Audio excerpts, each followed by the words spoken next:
Hi అండి, అందరికీ నమస్కారం. ఈరోజు మరొక మంచి కథతో మీ ముందుకు వచ్చాను. ఈ కథను కూడా ఆదరిస్తారని మనస్ఫూర్తిగా కోరుకుంటూ ఇక లేట్ చేయకుండా మనం కథలోకి వెళ్ళిపోదాం. నువ్వేమైనా చెప్పు, అతన్ని మనతో కలిసి ఉండటానికి ఇంకెంత మాత్రం నేను అంగీకరించను. అసలు ఆ మనిషి మొహం చూడటానికే నాకు అసహ్యం వేస్తుంది. తక్షణమే నేను ఇల్లొదిలి వెళ్ళిపోతాను అని విసురుగా బట్టలు సర్దుకుంటూ అరుస్తూ ఉంది రజని. గట్టిగా మాట్లాడకు, ఆయన వింటే చాలా బాధపడతారు. చాలా నెమ్మదిగా కూతుర్ని బ్రతిమలాడుతుంది సీత. ఛీ, అసలు నువ్వు మనిషివేనా? ఎన్నిసార్లు చెప్పాలి? ఆ చీడ పురుగుని ఇంట్లో చూస్తుంటే ఒంటి మీద తేళ్లు జరులు పాకుతున్నట్లుగా ఉంది అని తల్లివైపు అసహ్యంగా చూస్తూ సూట్ కేస్ మూత పెడుతోంది రజని. అసలు అంత తప్పేం చేశారని నీ దృష్టిలో ఆయన నీకు చెడపురుగైపోయారు? ఎవరో ఏదో అంటే నిన్ను చిన్నప్పటి నుండి భుజాల మీద మోసి నీకోసం నా కోసం ఎన్నో త్యాగాలు చేసిన ఆ పెద్ద మనిషిని ఇంట్లోంచి ఎందుకు పంపించాలి? ఇన్నాళ్ళు మన కోసమే ఎంతో త్యాగం చేసిన ఆయన్ని నేను విడిచిపెట్టుకోలేను. నెమ్మస్వరంతో అయినా రజనీకి అర్థమయ్యేలా చెప్పాలి అని వాళ్ళమ్మ సీత తాపత్రయపడుతూ అంది. అసలు అమ్మమ్మ చెప్పకపోతే నాకు ఈ పచ్చి నిజాలు చచ్చినా తెలిసేవి కాదు. ఆ దరిద్రుణ్ణి ఇన్నాళ్ళుగా మనతో ఉండనిచ్చినందుకు కళ్ళు పీక్కొని గుడ్డిదానిలో బ్రతకాలని అనిపిస్తుంది అని అరుస్తూ ఉంది రజని. అసలు అంత తప్పు ఏం చేశారని అతన్ని నోటికొచ్చినట్లు మాటలు నువ్వు అలా మాట్లాడుతున్నావు? ఇవాళ నీకు ఉద్యోగం వచ్చింది కాబట్టి అందరికీ మనం కావాలి. ఒక్కొక్కరు ఇప్పుడు మనం దగ్గరికి చేరడానికి వస్తున్నారు. ఆయన అడ్డుగా వాళ్ళకు కనిపించవచ్చు, కానీ ఒకరోజు ఏం జరిగిందో నువ్వు తెలుసుకోకుండా నోటికొచ్చినట్టు మాట్లాడటం భావ్యం కాదు. పోనీ అది విడిచిపెడదాం. అసలు ఈ పెద్ద మనిషి మన జీవితంలోకి ఎందుకు వచ్చారో మీ అమ్మమ్మ నీకు చెప్పారా అని తల్లి కంఠంలో తీవ్రత అర్థమవుతుంది రజనీకి. ఒక నీచుడి గురించి చెప్పడానికి అతడేమి చరిత్రకారుడు కాదు, గొప్ప మనిషి కూడా కాదు. నిన్ను నన్ను మా నాన్న నుండి విడదీసి మన కుటుంబాన్ని ముక్కలయ్యేలా చేసిన అలాంటి నీచుడు నీకు గొప్పవాడేమో కానీ నా దృష్టిలో అతను మనిషి కూడా కాదు. కూతురు నోట్లోంచి ఒక్కొక్క మాట పదునైన బాణాల్లా దూసుకొస్తూ ఉంటే కోపం పట్టలేకపోయింది సీత. చాచి కూతురు చెంప చెళ్ళుమనిపించి విసురుగా కళ్ళు తుడుచుకుంటూ కిచెన్లోకి వెళ్ళిపోయింది. ఒక నీతిమాలిన మనిషి కోసం కన్న కూతురి నువ్వు కొడతావా? మా నాన్న ఉంటే నన్ను ఇలా కొట్టగలిగేదానివా? కళ్ళల్లా సుడులు తిరుగుతున్న నీటిని కోపాన్ని అదిమి పెడుతూ వంటగది బయట నిలబడి గట్టిగా అరిచింది రజని. అసలు ఆ దరిద్రుడో నేనో ఎవరో ఒకరు మాత్రమే ఇంట్లో ఉండాలి. అది ఈ క్షణమే తేలిపోవాలి. వాణ్ణి గదిలో నుంచి నువ్వు పిలుచుకొని వస్తావా, లేక నేనే వెళ్ళి గదిలోంచి బయటకి ఈడ్చి మెడ పట్టుకొని ఇంట్లో నుంచి బయటకు గెంటేయాలో నువ్వే తేల్చుకో అని అరిచి ఆయాసం వచ్చిందో ఏమో గ్లాసుడు మంచినీళ్ళు తాగింది రజని. సీత, అమ్మాయి కోపంగా ఉంది, నువ్వు నెమ్మదిగా చెప్పాల్సింది పోయి చేయి చేసుకోవడం తప్పు కదూ అని అన్నారాయన. అప్పుడే తన గదిలోంచి కిచెన్ దగ్గరికి వచ్చిన మాధవరావు గారు అన్నారు, ఏమండి, అది మిమ్మల్ని ఎన్నెన్ని మాటలంటుందో విన్నారా అని బోరున ఏడుస్తూ అతని కాళ్ళను చుట్టేసి, నన్ను క్షమించండి, నేను ఇలాంటి దుర్మార్గురాల్ని కంటాను అని అస్సలు అనుకోలేదు అంటూ ఏడుస్తూ ఉంది సీత. ఛీ, నిన్ను చూస్తే నాకు ఒళ్ళంతా కంపరంగా ఉంది అంటూ విసురుగా అక్కడి నుండి బయటికి వెళ్ళిపోయింది రజని. మాధవరావు గారు చిన్నగా నిట్టూర్చి అమ్మా రజని అంటూ పిలుస్తూ ఉన్నా వినిపించుకోకుండా బయటికి వెళ్ళిపోయింది ఆమె. ఏమైంది సీత, అమ్మాయికి ఎందుకంత కోపం వచ్చింది అని అడిగారు ఆయన. ఉద్యోగం వచ్చిన ఆనందంతో అమ్మమ్మ ఇంటికి వెళ్తాను అంటే వద్దు అనలేక పంపించి నేను తప్పు చేశానండి, నన్ను క్షమించండి అంటూ మాధవ్ గారి కాళ్ళు పట్టుకుంది ఆవిడ. చా, ఇదేంటి సీత, నువ్వు కాళ్ళు పట్టుకోవడం ఏంటి? చిన్నపిల్ల ఏదో తెలియక 4 మాటలంది, దానికోసం అమ్మాయిని అలా కొట్టొచ్చా నువ్వు? చెప్పు, ఇప్పుడు ఉద్యోగం కూడా వచ్చింది, ఆత్మగౌరవం ఉండదు తనకి అని సీతను పైకి లేపి అలా కూర్చో అంటూ గ్లాసుడు మంచినీళ్ళిచ్చి ఏడ్చి నీ కళ్ళు ఎలా వాచిపోయాయో చూడు, వెళ్ళి మొహం కడుక్కొనిరా అంటూ ఆమెని బలవంతంగా అక్కడి నుండి పంపించి తన గదిలోకి వెళ్ళి కూర్చున్నారు ఆయన. సాయంత్రం 6 దాటుతూ ఉండగా ఇంటికి వచ్చింది రజని.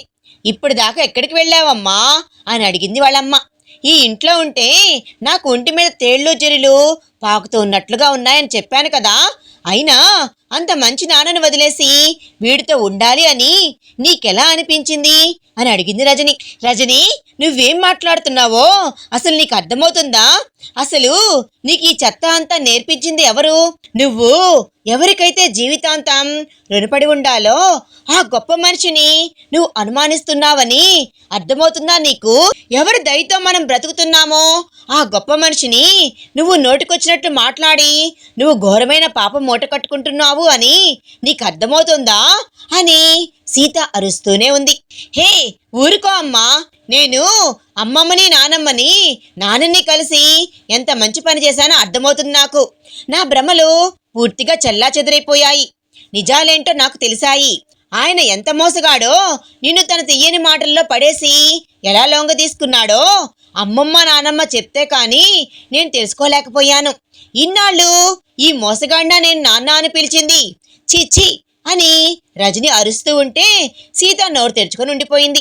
ఆయన నన్ను లొంగ తీసుకున్నారా? ఇదేనా నువ్వు మమ్మల్ని అర్థం చేసుకున్నది? నీకు ఆరోగ్యం బాగోలేదంటే తనకే బాగోలేనంత కంగారు పడి భుజం మీద మోస్తూ హాస్పిటల్కి తీసుకెళ్లిన మనిషిని ఇలాగైనా నువ్వు అర్థం చేసుకున్నావు. నువ్వు అమ్మమ్మ ఇంటికి వెళ్తాను అని చెప్పి వెళ్ళి నాకు చెప్పకుండా వాళ్ళని కలిసావా? అసలు అది మోసం కాదా?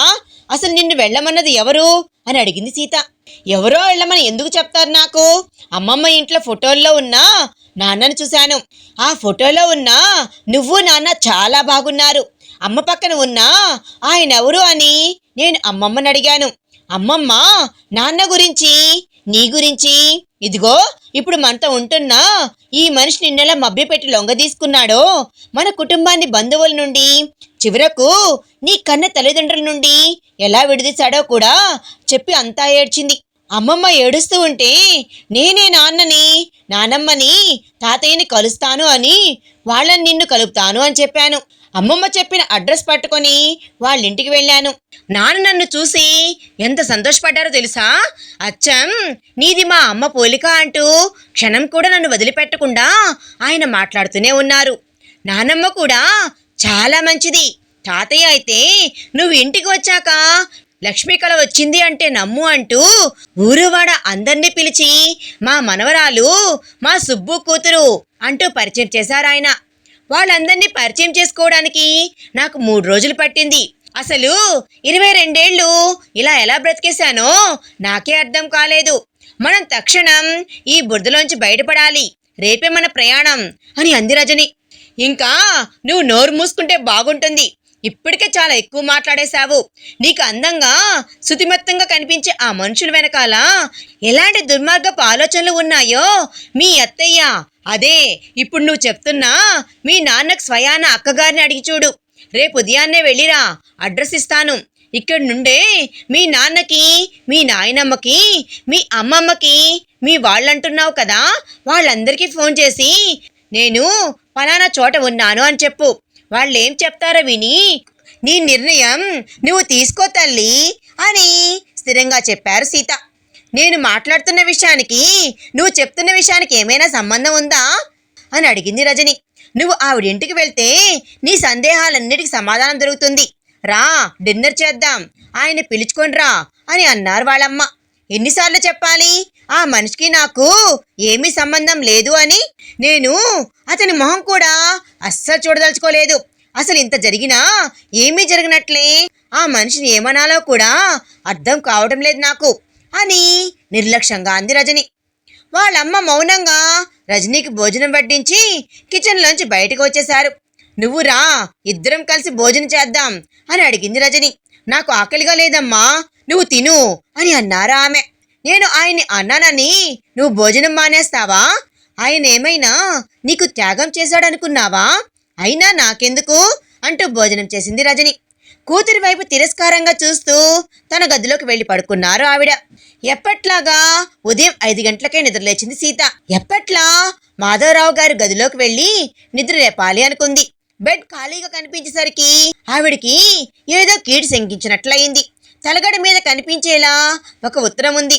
ఆమెకు ఏం జరిగిందో అర్థం చేసుకోవడానికి ఎక్కువ టైం కూడా పట్టలేదు. వణుకుతున్న వేళ్లతో ఉత్తరం తెరిచి చూసింది ఆమె. సీత, రజని తెలివైంది, మనల్ని అర్థం చేసుకున్నది అనుకున్నాను. కానీ కొన్నిసార్లు విధి మనల్ని వెక్కిరిస్తుంది. ఇప్పుడు నా జీవితంలో కూడా అదే జరిగింది. అయినా ఇందులో అమ్మాయి తప్పు ఏమీ లేదు అని నేను అనుకుంటున్నాను.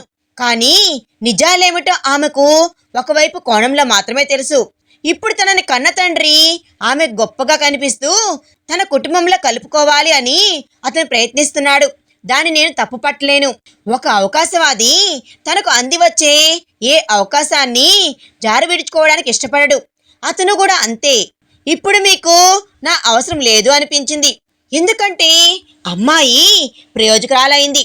తన కాళ్ల మీద తానే నిలబడి నిన్ను పోషించగలదు అని నాకు అర్థమైంది.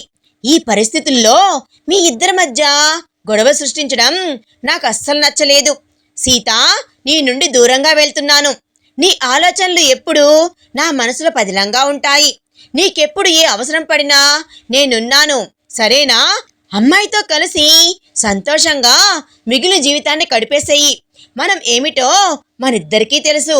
లోకం మనల్ని ఏమనుకుంటుందో అనే కోణంలో నేనెప్పుడూ ఆలోచించలేదు. నీ ఆరోగ్యం జాగ్రత్త. ఉంటాను, నీ మాధవరావు అని రాశాడు ఉత్తరం. చదవడం పూర్తి చేసిన సీత అక్కడే కూలబడిపోయింది. ఇలాంటి రోజు జీవితంలో రాకూడదు అని తాను ఎంతగా ప్రయత్నించిందో ఇప్పుడు అదే పరిస్థితి తనకు ఎదురైంది. అమ్మా, అత్తయ్య అడ్రస్ ఇస్తానన్నావు కదా, నేను రెడీ అయిపోయాను, అడ్రస్ ఇవ్వు అంటూ గదిలోకి వచ్చిన రజని తల్లి కళ్ళల్లో నీళ్లు చూసి ఏమైంది అన్నట్లు కళ్ళతోనే అడిగింది. మాధవరావు గారు రాసిన కాగితాన్ని కూతురు చేతిలో పెట్టింది సీత. హమ్మయ్యా, మొత్తానికి ఈ ఇంటి పట్టిన పీడ విరగడైందన్నమాట. కాగితాన్ని ఉండగా చేసి ఒక మూలకు విసిరింది రజని. నువ్వు నా కళ్ళ ముందు అసలు కనిపించకు. ఇదిగో ఈ అడ్రస్ పట్టుకొని మీ అత్తయ్య ఇంటికి వెళ్ళు. నీకు తెలిసిన నిజాలేంటో ఆవిడికి చెప్పు. ఆవిడ ఏం చెప్తారో విను.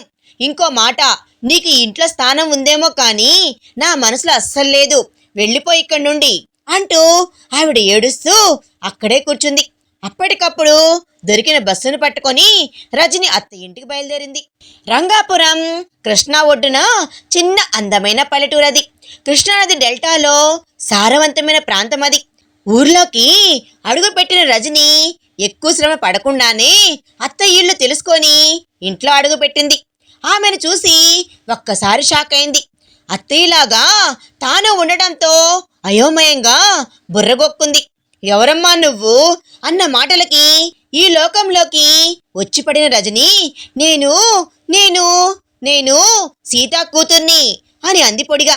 ఓరి, నువ్వు మా సీతమ్మ కూతురువా? నీకెవరు చెప్పారు మా అడ్రస్ అని అడిగింది రజనీ మేనత్త. రాజ్యం, మా అమ్మ మీ అడ్రస్ ఇచ్చిందండి అని అంది రజని. అండి అని మర్యాద అక్కర్లేదు, నన్ను అత్తయ్య అని పిలవచ్చు కదా అంటూ రజనీని దగ్గరగా తీసుకొని నుడి మీద ముద్దు పెట్టుకొని ఒక రూమ్ చూపించి బట్టలు మార్చుకొనిరా, లంచ్ చేస్తూ మాట్లాడుకుందాం. మీ మామయ్య నిన్ను చూసి ఎంత ముచ్చట పడతారో అని నవ్వుతూ చెప్పింది రాజ్యం. లంచ్ అయ్యాక ఇంట్లో జరిగిన విషయాలు చెప్పింది రజని. ఇంటికి వచ్చిన భర్త సుందర్రావుకి రజనీని పరిచయం చేసింది. నువ్వు మా సీతమ్మ కూతురివా?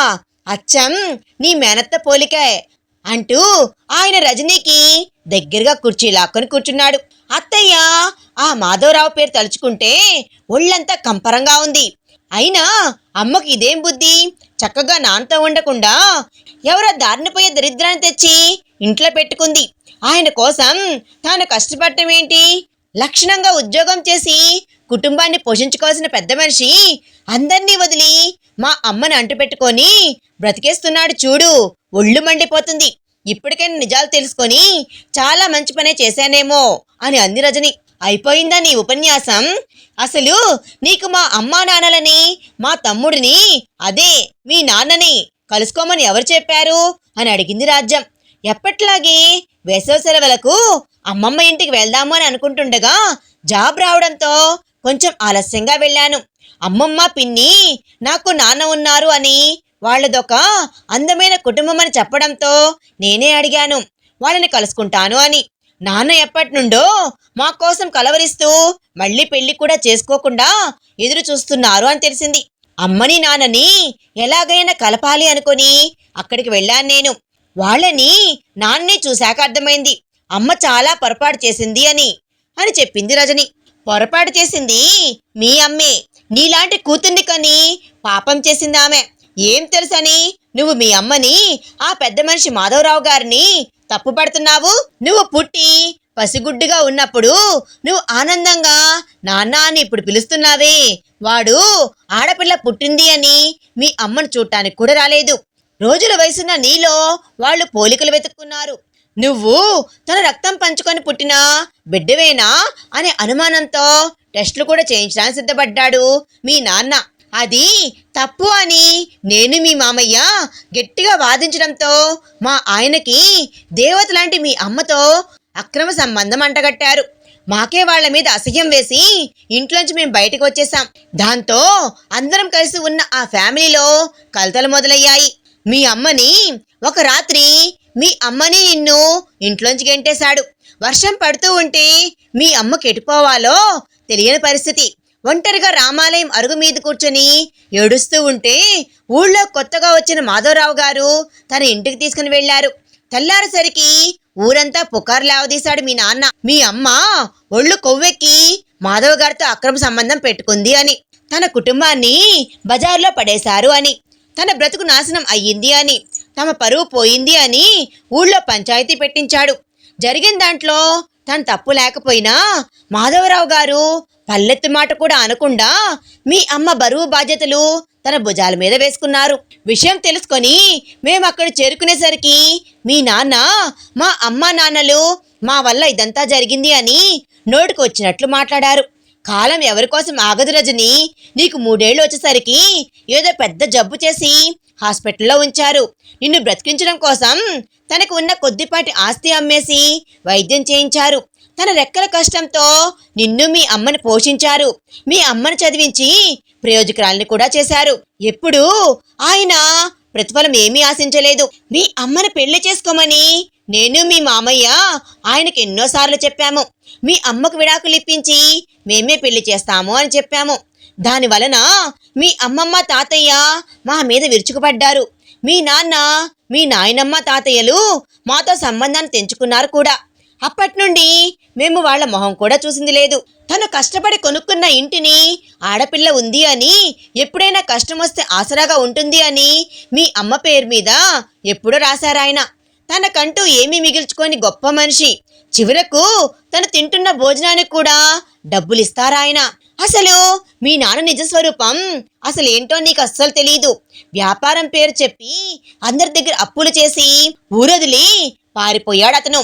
మీ అమ్మ తన ఒంటి మీద ఉన్న బంగారాన్ని అమ్మి అప్పులు తీర్చింది. తనకి ఉద్యోగం దొరుకుతుందని అర్జెంటుగా 5 లక్షలు కావాలి అని మీ అమ్మని పుట్టింటికి పంపిస్తే పెద్ద గొడవలయ్యాయి.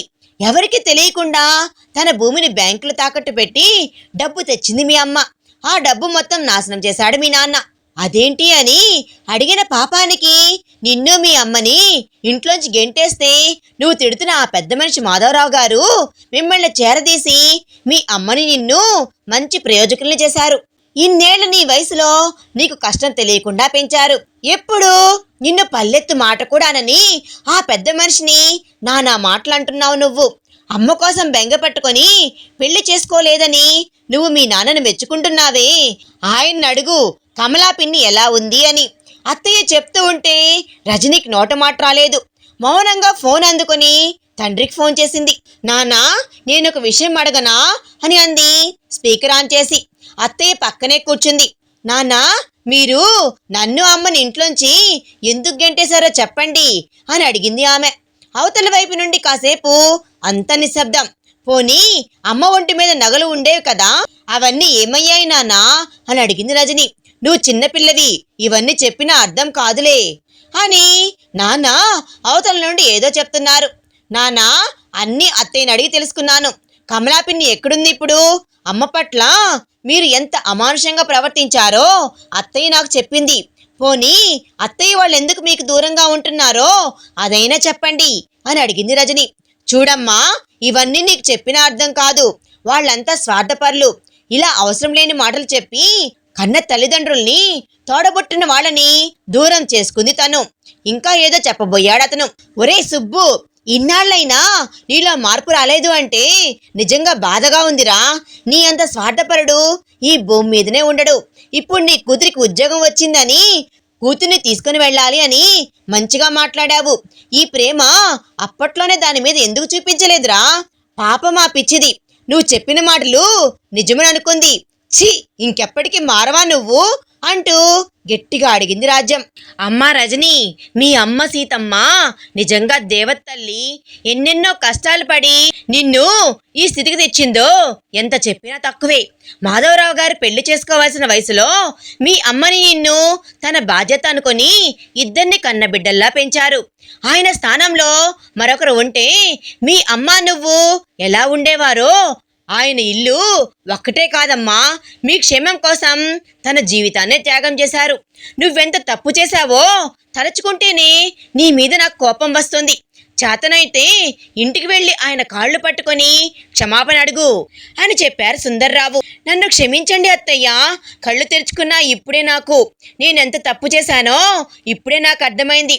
మాధవరావు గారు ఇల్లొదిలి ఎక్కడికి వెళ్ళిపోయారో కన్నీళ్లు తుడుచుకుంటూ చెప్పింది రజని. బహుశా మీ ఊరికి దగ్గరలో ఉన్న ఆశ్రమంలో ఆయన ఉన్నారేమో. అక్కడే ప్రతి వారం ఆయన పెద్దవాళ్ళకు సేవలు చేస్తూ ఉంటారు. మేము వస్తాం. రేపు ఉదయం వెళ్ళి మనం వెతుకుదాం. అదృష్టం బాగుంటే అక్కడే కనిపించవచ్చు అంటూ ఆమెకు ధైర్యం చెప్పారు వాళ్ళు. మర్నాడు ఉదయం ముగ్గురు కలిసి నేరుగా వృద్ధాశ్రమానికి చేరుకున్నారు. మాధవరావు గారు అక్కడే ఉన్నారని తెలుసుకొని పరుగు పరుగున ఆయన గదికి వెళ్ళింది రజని. నాన్న, నన్ను క్షమించండి అంటూ ఆయన కాళ్ళను పట్టుకుంది. ఏమైందమ్మా, ఎందుకు ఏడుస్తున్నావు అని అడిగారు ఆయన. నా కళ్ళకు కమ్మిన మబ్బు పొరలు తొలగిపోయాయి నాన్న. ఈ క్షణం నుండి మీరే నాకు అన్ని. మిమ్మల్ని అమ్మని కలిసి చూడాలనేదే నా కోరిక. ఇప్పుడు నా కోరికను కాదు అనకండి. మీరు అమ్మని పెళ్లి చేసుకోవాలి. నాకు ఒక నాన్న ఉన్నారని ధైర్యంగా అందరికీ చెప్పుకోవాలి అని వెక్కి వెక్కి ఏడుస్తుంది రజని. పిచ్చి పిల్ల, నాకు నువ్వు కూతురితో సమానం. నువ్వు అమ్మ మీద అరుస్తూ ఉంటే నీ అమాయకత్వానికి జాలిపడాలో కోపం తెచ్చుకోవాలో నాకు అర్థం కాలేదు అని అన్నారు మాధవరావు గారు. అన్నయ్య గారు, ఇప్పటికైనా మించిపోయింది లేదు. మీరు సీతను పెళ్లి చేసుకొని ఆమెకు ఒక జీవితాన్ని ఇవ్వండి. ఇప్పటికైనా మా మాటను గౌరవించండి అని అంది రాజ్యం. ఇప్పటికైనా నాన్నని అర్థం చేసుకున్నావు రజని. అమ్మా నాన్నల్ని కలపాల్సింది నువ్వే అని నవ్వుతూ చెప్పారు సుందర్రావు గారు. నాన్న, మనం ఇంటికి వెళ్దాం పదండి అంటూ ఆయన చేతిని పట్టుకొని ఆశ్రమం నుండి బయటకు నడిచింది రజని. ఇంతటితో ఈ కథ సమాప్తమైంది. మరొక మంచి కథతో మీ ముందుకు వస్తాను. ఈ కథ నచ్చితే లైక్ చేసి మీ విలువైన అభిప్రాయాన్ని కామెంట్ రూపంలో తప్పకుండా తెలియజేయండి. కొత్తవారు మన ఛానల్ చూస్తున్నట్లయితే ప్లీజ్ సబ్స్క్రైబ్ చేసుకోండి. Thanks for watching.